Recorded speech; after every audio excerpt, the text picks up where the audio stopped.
Good day, Susan. This is my final presentation for Strategic Planning 6023, our final project. I'll be reviewing my company, Qatar Gas. I will apologize for my background, my shed, but this is the only place where I'm going to get some sensibility and quiet to record this. This is my presentation. I hope you enjoy it. Cheers. My objective through the presentation will be to start off by giving you an overview of my company, because you're not familiar with it, and then use the 10 steps of successful strategic planning to explain how my company uses those in their day-to-day business. We are going to undergo a expansion in our north field, and with that, an expansion of our fleet. And I'm going to criticize or critique how our marine personnel department are not using our strategic plan to their full potential. And that is my overview of how I'm going to approach the entire presentation. Before we start, I'm going to apologize for this picture. The water is green and the land is blue. It drives me nuts every time I see it, but that's it. So this is the state of Qatar, and this is their North Field, and the North Field contains about 20% of the world's gas, natural gas. They started off with joint ventures with some of the top players in the LNG industry. When they wanted to start their own company in 2004, they went to the financial institutes, banks and stuff, and asked for $9 billion to start their shipping company. And the bank said, no, you have no experience running a shipping company. We're not going to let you do that. You have to go find someone to teach you how to be a shipping company. Okay. With that, they went around, they talked to Exxon, Chevron, Shell, BP, and so forth and so on. And they decided to work with Stasco, Shell Trading and Shipping Company. And they signed a master service agreement with them to teach them how to run a shipping company. Okay. When Qatar came online in 2006, they doubled the world's LNG fleet. Back then it was around 200, and they built a slew of these high-tech large ships and basically doubled the world's capacity. Okay. With that, there were huge logistical hurdles to do that, and we'll get into that later on. But what Qatar did is they partnered with all the oil majors and the best companies on the planet, which is really going to help them when we're talking about these 10 strategic steps. So the first step of successful strategic planning was laying the foundation, and Qatar did a fabulous job at this. Okay, they got some of the best companies on the planet. I'm just going to review a few to show you how they went around setting up their business and laying the foundation. First of all, they partnered with Exxon to build these ships. So these ships were specifically designed for this project. They were huge. They were twice the size of a traditional LNG carrier. They had a home reliquefaction plant, which was a brand new technology never used before, and that's where Exxon contributed. So building the ships. Next, Qatar Gas partnered up with Shell, also referred to as Stasco, Shell Trading and Shipping Company, and here the banks told Qatar that they had to find someone to teach them how to be a shipping company. So they partnered with Shell and devised the Master Service Agreement. And in that contract, basically, Shell is teaching Nakilat how to be a shipping company. That is from general services. That is from everything from data recording software, safety management systems, you name it. Also, all the operational and technical management of their vessels, which included budgets, dry docks, you name it, anything that runs the ship. Also, as well, Shell has a vast network of ports, brokers, dealers, traders, and stuff. So also we set up all the contracts for Nakilat for selling and distributing their gas around the planet. Okay. Nakilat has a fleet of about 79 vessels. Now, Shell managed 25 of those and taught Nakilat how to be a shipping company. The other vessels are all managed by key players in the liquefied natural gas industry. Chevron, NYK, MOL, TK, these guys. So they have joint ventures with every branch of the LNG industry. And all these guys, once we get into talk about collecting data and stuff, all these guys collect data the exact same way as Nakilat. So when they first started, Nakilat said everyone's going to record all of this information for all of these ships because they're all built by Exxon for them, and they all record the exact same data and strategic information and so forth and so on, which is a very key factor when we talk about the data collecting and analyzing and benchmarking and so forth in future slides. Also, in regards to laying the foundation, Nakilat or Qatargas wanted to have total control of the entire supply chain. So with that as well, they partnered with Keppel Shipyard in Singapore, and they brought them over and they built their own dry dock in Ras Laffan port. So Qatargas owns the port. They own everything in the port, the dry dock, all the ships. They have total control of the entire supply chain. So this is my last slide here for laying the foundation. So as I said before, they want to have the control of the entire supply chain. So the upstream, they have the gas in the ground, the oil rigs drilling it and supplying it. They also have the downstream for the regasification, the midstream for the shipping. They run all their own tugs, their own port, their own dry dock. Everything is controlled by them, as well as the contracts for marketing. They have relationships in the ports where they deliver as well. They have total control of the entire supply chain, which is a great foundation when they started their company. So part 2, scanning the business environment. So the North Field expansion project is going to take place in 2023. Okay, so the company started in 2004 and the shipping division started in 2006. So that's only 14 years old. So when they started this company, they wanted to take advantage of economies of scale, large ships to supply internationally. Okay, and with that, they started joint ventures with all the LNG players in the world, some of the biggest names for the dry docks and all that. So they really got a great foundation of understanding the business environment. With that, they want to be a centurion company. They want to be around for centuries because this supply of gas will supply funds for the Qatari people for centuries to come. Okay, so their motto is they are very risk averse. They want to have long-term secure supply of gas, which in turn produce revenue for the country. Okay, so with that, they're very disciplined. They had a self-imposed moratorium on development of the field. They had their one well that started off, and that next well, the next development stage will start in expansion will start in 2023. Okay, so when they first started off in 2006, they were state of the art. Okay, but they knew that time in a decade or so that time would change. So they've been monitoring regulations and so forth and so on. So now they're tying their fleet expansion with the field expansion together. So the fleet will be out in 2022. Also, 2022 is a key year because in 2023-22, the vessels who came into effect in 2008, they'll be on their 15-year cycle, special survey cycle, which is a critical time for ships. So you can either decide to get rid of them or invest a lot more money into them. So they have scanned the business environment very well to know where they are and what stage they want to be at.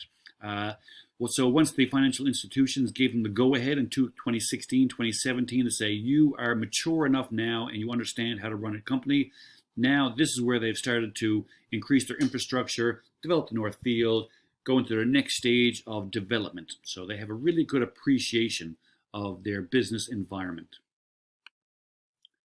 So stage 3 is collecting data. And because Nakilat paired with really mature, senior, best-in-class companies, they understood very quickly that collecting data is crucial.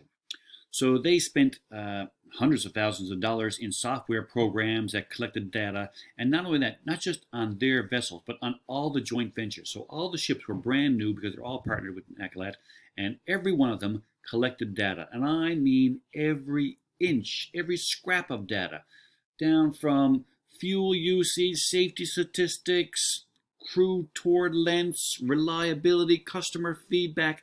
There is nothing that is not recorded in this company. It started off, when I first started there, it was insane, but now it is just second nature. But they really implemented and not only that, it's a standard database, so you're not comparing apples and oranges. You are comparing exact same figures across all joint venture ships. So if someone's managing a ship this way and they're doing better, then that gets adopted over the other management companies as well. So it's a really a really powerful tool that they invented. So when I talk about the collecting of information, those joint ventures, they represent the entire LNG industry. So they're all recording over not just Nakilat, they're recording over the entire industry. So now when they talk about analysis and benchmarking data, you're not just benchmarking against yourself and then trying to seek out information in industry. You have industry at your fingertips. Okay? So when we talk about analyzing and collecting data, Nakilat, because they've partnered with all these great companies in all different aspects of everything from dry docking to ship management to upstream, downstream, they have fingers in all parts of the industry, and then all that industry collects data for them in the same manner. So then they have access to it, which is another invaluable tool. So from 2006 to 2016, Nakilat itself was more of a company watching other companies run its business for them. Okay, so Shell was running the master service agreement and running their ships, and Nakilat were monitoring the joint ventures. But in 2016, they had to take over 4 extra vessels from the OSG program. And with that, the financial institutions, the banks said, look, you guys are ready to run these ships. You've proven that you know what you're doing now. And with that, that changed the way Nakilat started to look at themselves as a company. So instead of being a passive part of the company, now they wanted to lead. So they did a huge revamp of their vision, mission, and values. Okay, their vision statement before this was like a paragraph long of all the things they wanted to be, but now they really got laser focus on what they want to be. And then with that, then they had a huge media campaign to make sure that is spread around the company. There is no one in the company who would not be able to tell you our 5 values of safety, passion, integrity, respect, and encouragement. Okay. We do teachings on it, lectures on it. There is a computer-based training module to explain it to you. And not just explain it to you, but how at your level of the company can you affect it and help build towards our vision. Okay? And it was a great campaign. And like I said, it's only been enforced for 4 years, but it is extremely well permeated throughout the entire company. So up to this point, I have been trying to give a little bit of a history lesson to you as the instructor for the company itself, and also display that the strategic plan of the company is pretty much in line. So the part that I want to examine is this expansion of the fleet. So the North Field is going to come online, the expansion of the North Field is going to come online in 2023. So with that, they're going to build 60 new vessels and eventually 100 over the next 10 years for this project. Okay, it's going to renew some old tonnage and accommodate the expansion project. Okay, so with that, projects of that size, the building and the construction and all those things are taken care of by the company because our strategic plan is so strong. Okay, but there's also different parts of our company where not as strong. So before this, Shell used to run all of our large projects, and one of our last expansion when we were building these ships in 2006, where we hired 1,200 officers and 1,000 crew, is a ginormous project. Okay, and this is the first time now that Nakilat will be doing that project, but they'll be doing it on their own. Okay, and the department who are going to be doing that are the department called Marine Personnel Department, or MPD department, our HR department. Okay, and my question is, are they ready? So today is 2020. If these vessels are coming online in 2022, there is a lot of hurdles that this department are going to have to overcome to get that amount of people ready. So if we're going to hire 60 vessels. Let's say Nakilat takes on at least 30 of those vessels. They want the lion's share. They want all 60, but they're not going to get all 60. And let's say they manage 30 of those vessels. That means they're going to have to hire 1,200 officers and 1,000 new crew again. Okay, and like I said before, Shell used to do that. Now MPD is going to do it. And right now in our office, I think there's like 6 people in MPD office. Okay, when we ran this a decade ago or 15 years ago, there was 50 people running that department and trying to get it all. Even then, we were struggling for people to run it. Okay, so when we talk about prioritizing the needs and identifying the risk, this is where, if I was giving my lesson to the CEO, this is where I'd be mentioning we are weak. Okay, if those vessels are coming out in 2022, and if we need to have people with 6 months sea time, that means we need to give them 2 trips. That's a year of sea time. Okay, so that brings you back to 2021. Okay, and recruiting process takes 2 or 3 months. So now, bam, you're into late 2020. Okay, which is just around the corner, and that is just for the gas endorsements to build up sea time. Because as I've mentioned before, there is the LNG industry is extremely small, and to find skilled people with experience is like finding hen's teeth. They're just not out there. So you have to build that experience yourself as a company. And it's not just Nakilat, all the joint ventures, they're going to be looking for people as well. And you're going to need courses. And anyway, so when I'm talking about here, prioritizing the needs and identifying the risks, MPD, I find that are going to be well behind the curve if they don't get their act together and identify these risks right now. Okay, so that is how many people they need, what courses they need to take, what requirements they need for experience. How are you going to do that? Are you going to do a hybrid of taking our existing people, new people, spreading throughout the fleet? And there's also new engines on those ships where we're going to need training. There's a huge amount of prioritizing the needs and risks that you need to account for now. Okay.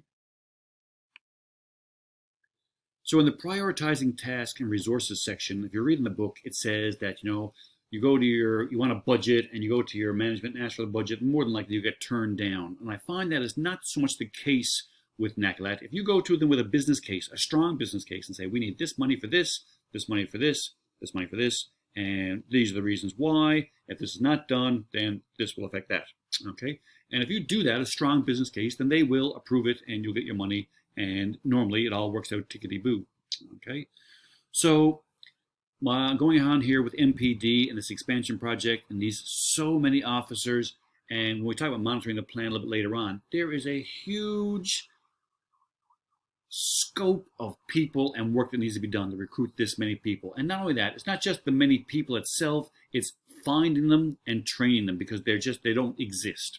Okay, so the charterers will dictate a lot of policies to us and rules and regulations that they need from an experience matrix point of view, which we just don't have. So the opening and starting a dialogue with the charterers is one of the first things that MPD has to do. If they've not done it already, they really got to get in tomorrow, basically, and have a chat with these guys of what they're going to need when these new vessels come online in 2022.